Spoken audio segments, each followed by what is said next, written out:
Kamusta mga kasaliksik? Maniniwala ka ba kung sabihin ko sa'yo na mayroong mga kakaiba at hindi ka panipaniwalang mga bagay na natuklasan sa Antarctica na sa sobra raw lumilito at gumugulo sa isipan ng mga eksperto? Kaya mula sa kakaibang yelo, mula noong unang panahon, hanggang sa misteryosong nilalang na pumapatay ng mga tao, ay ito ang 10 nadiskubreng bagay sa Antarctica na hindi may paliwanag ng mga eksperto. Kaya kung handa ka nang malaman ng mga ito ay simulan na natin. Number 10, nakapangingilabot na sinaunang yelo. Hindi na bago sa ating kaalaman na ang Antarctica ay ang lugar sa ating mundo na nababalot ng niebe at yelo. Pero alam mo ba na maaaring madiskubre rito ang mga yelo na nabuo pa noong unang panahon? Ito ay ang tinatawag na mga ice cores na makikita sa malalim na parte ng sahig ng Antarctica na natabunan na ng mga mas bata pa ritong yelo na naipon sa paglipas ng mga taon, kung saan ang mga ice core na ito ay ang kinukuha ng mga eksperto para kanilang mapag-aralan upang malaman ang kalagayan ng ating planeta noong panahon. Dahil dito ay kadalasang gumagawa sila ng mga butas sa sahig ng Antarctica na para masara ay binabagsakan nila ng mga yelo na sinasabing gumagawa raw ng kakaibang ingay na para bang isang lumilipad na UFO na matapos gumulat sa mga taong nakarinig nito ay mabilis na nilinaw na nabubuo lamang daw dahil sa masikip na pader ng lagusan na matapos matamaan ng sound wave ay mag-e-echo na gumagawa ng kakaibang tunog na ito. Number 9, hindi ka panipaniwalang buhay. Dahil sa ang Antarctica nga isang lugar na parating nababalot ng yelo at malamig na panahon, ay hindi na talaga katakataka pang isipin na mahirap magkaroon ng buhay dito. Kung kaya't sadyang nagulat na lamang ang mga eksperto sa kanilang natuklasan kamakailan sa karagatan ng lugar. Dulot na nadiskubre nilang mayroong yumayabong na populasyon ng mga nilalang dito magmula sa mga sponges, barnacles at iba pa na naging patunay raw na kahit pa sa lugar nito na hindi may tatangging mayroong sadyang mababang temperatura ay kaya pa ding maging lugar kung saan mamumuhay at maninirahan ang ilang mga nilalang na ngayon pa lamang natin natutuklasan. Number 8, higanting hiwa. Dulot na sadyang malamig ang klima sa Antarctica ay talaga namang kakaunti lamang ang nagagawang imbestigasyon at pag-aaral patungkol sa lugar na ito, kung saan ang isa raw sa pinakakakaiba at nakakagulat sa lahat ay ang kanilang natuklasang dambuhalang bitak rito na naging dahilan para magmistulang hiniwa o hinati ang lupa. Ngunit ayon sa mga eksperto ay natural raw na nabuo ang bitak na ito na maniwala ka man o sa hindi ay nakagawa ng isang iceberg na sinasabing may sukat na mas malaki pa kaysa sa syudad ng New York na matapos tuluyang humiwalay raw sa kalupaan ng Antarctica ay maaaring maging isang bagong isla na kalaunan ay bibigyan ng pangalan at maaaring bumago sa itsura ng mapa ng ating planeta. Number 7, mamahaling bulkan. Maniniwala ka ba kung sabihin ko sa iyo na mayroong bulkan sa Antarctica na sinasabing sa tuwing sumasabog ay nagbubuga ng mamahaling mga materyal kagaya ng ginto at mga kristal? Ang bulkan na ito ay ang Mount Erebus na sinasabing magmula pa raw noong taong 1972 ay tuloy-tuloy at walang hinto itong sumasabog na nagpapakita lamang kung gaano siya kaaktibo, kung saan sa tuwing nagbubuga raw ng lahar ang kanyang bunganga ay nagsasama ito ng ilang mga ginto at mga kristal na hindi may tatangging mayroong mataas na halaga kung sakaling ibebenta. Paniwala ng mga eksperto na mayroong mga ginto sa loob ng bunganga ng bulkan na nasasama sa tuwing sumasabog ito. Kung kaya't ayon sa ilan ay nagkakaroon din daw dito ng pag-agos ng natunaw na ginto na nagpapakita lamang kung gaano naiiba ang Mount Erebus sa mga ordinaryong bulkan na matatagpuan sa iba't ibang bahagi ng daigdig. Number 6, sinaunang itlog. Dahil sa malamig na klima ng Antarctica ay hindi may tatangging na pe-preserve rito ang lahat ng bagay na matatagpuan dito, na sadyang naging dahilan daw kung bakit labis na lamang ang tuwa ng mga eksperto matapos nilang matuklasan ang fossilized egg na ito sa isang isla ng Antarctica na kahit humigit kumulang 66 na milyong taon na raw ang edad ay makikitang buo at kumpleto pa ang itsura nito.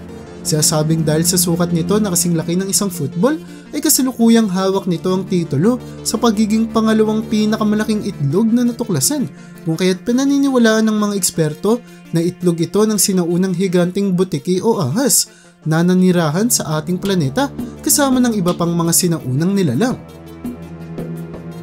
Number 5, nakapangingilabot na bumagsak na UFO.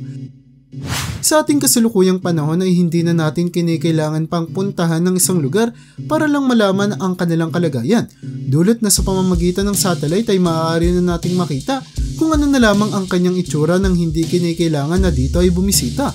Na makikitang nangyari sa kaganapan na ito kung saan nakatuklas ang mga eksperto ng isang kakaibang linya sa kalupaan ng Antarctica na sinasabing nabuo raw matapos may isang bagay na bumagsak rito. Dahil hindi malaman ng mga eksperto kung ano nga ba ang bumagsak na bagay na bumuo ng linyang ito, ay marami ang nagsasabi na nagmula ito sa isang UFO na posibleng tinatago at sinesekreto lamang ng gobyerno sa publiko, kung kaya't walang kahit na anong balita at pag-aaral na ginawa patungkol rito. Number 4, misteryosong kuweba. Matatagpuan sa Antarctica ang 15 mga bulkan na sinasabing sa tuwing sumasabog ay bumubuo ng mga dambuhalang butas sa yelong sahig ng lugar. Ayon sa mga eksperto ay maaaring naglalaman raw ng mga kakaibang bagay at kaganapan na maaaring gumulat na lamang sa kahit na sinong papasok rito.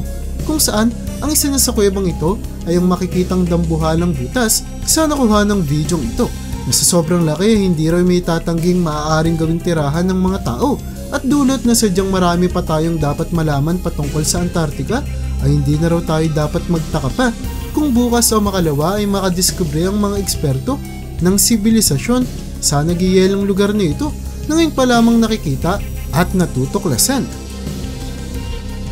Number 3, kakaibang struktura. Ang rehiyon ng Antarctica ang isa sa pinakamalayo sa buhay at hindi may tatangging hindi kayang tirhan ng kahit na sino, kung kaya't labis na lamang ang gulat ng mga eksperto nang matuklasan nila ang kakaibang bagay na ito na tila ba nakaukit sa yelo, dulot na maaari raw itong maging patunay na minsan ay mayroong nakatayong struktura sa kalupaan ng Antarctica na posible ring maging pruweba na totoong may mga nakatirang tao rito noon, dahil sa walang kahit na anong nalalaman ng natural na phenomena. Ang maaaring pagmulan ng mga marka na ito na nakita sa satellite ay hindi pa nalalaman ng mga eksperto kung ano ang kanyang pinagmulan at kung totoo nga bang ginawa ito ng isang sibilisasyong hindi pa natin nalalaman. Number 2, hagdan sa kawalan. Maliban sa mga marka na maaaring maging patunay na mayroong mga taong naninirahan sa malamig na lugar na Antarctica, ay mayroon ding natuklasan ng mga eksperto sa pamamagitan ng satellite na tila ba hagdan sa yelo na hindi malaman kung saan konektado, kung kaya teorya nila na mayroong nakatayang struktura dito noon na natumba kaya't wala na sa kasalukuyang panahon. Ang hagdan na ito ay tila ba nakakonekta sa kawalan ay sinasabing isa lamang raw sa mga natuklasang bagay ng mga eksperto sa Antarctica na maaaring maging patunay na mayroon dito buhay na hindi pa lamang natin nakikita. Bago tayo magpatuloy sa unahan ng ating listahan ay gusto ko munang makita mo ang tampok na larawan para sa istorya natin ngayon na nagpapakita ng natuklasan raw ng mga eksperto na isang dambuhalang nilalang na nanigas at nagyelo na naging dahilan para hindi pa natin makita ang kabuoang itsura nito, na mistula lamang isang anino na sadyang kinatatakutan ng mga eksperto. Dulot na sa posibilidad na matunaw raw ang yelong bumabalot rito ay maaaring malamang buhay pa ang dambuhalang halimaw na ito. Number 1, Organism 46b. Ang Organism 46b ay ang isang misteryoso at kakaibang nilalang na natuklasan ng mga eksperto na naninirahan sa karagatan ng Antarctica, kung saan kahit na mayroon daw itong itsura na para bang isang dambuhalang pusit ay hindi ito kagaya sa mga kolosal o giant squid na makikitang naninirahan sa ating karagatan, sa kadahilan ng sobra raw itong agresibo, kung kaya't mabilis nitong pinatay ang mga ekspertong minalas na pumasok sa kanyang teritoryo, kung saan ayon pa sa ilang mga ekspertong nakatakas sa kanyang pag-atake ay naglabas din daw ang 46b ng toxin sa tubig na naging dahilan para maparalisa ang kanyang mga biktima. Hindi man sigurado kung totoo nga ba ang kwento patungkol sa kakaibang nilalang na ito, ay naging dahilan naman siya para maraming mga eksperto ang mag-alinlangan na pumunta at mag-imbestiga sa Antarctica na nagpapakita lamang kung gaano sila nangangamba sa posibilidad na makita at makasalubong nila ang nilalang na ito. At yan ang bumabuo para sa listahan natin sa video na ito. Talaga namang hindi na natin may tatanggi pa na sa Antarctica na bihirang mabisita ng mga eksperto ay maaari tayong makatuklas ng mga kakaiba at hindi ka panipaniwalang bagay na gugulat sa kahit na sinong tao. At dahil sa hindi pa natin tuluyang napag-aaralan at naiimbestigahan ng lugar na ito ay hindi may tatanggi na marami pa tayong dapat malaman patungkol rito. Kaya para sa iyo, alin sa mga natuklasang bagay na ito sa Antarctica ang pinaka nakakagulat sa lahat?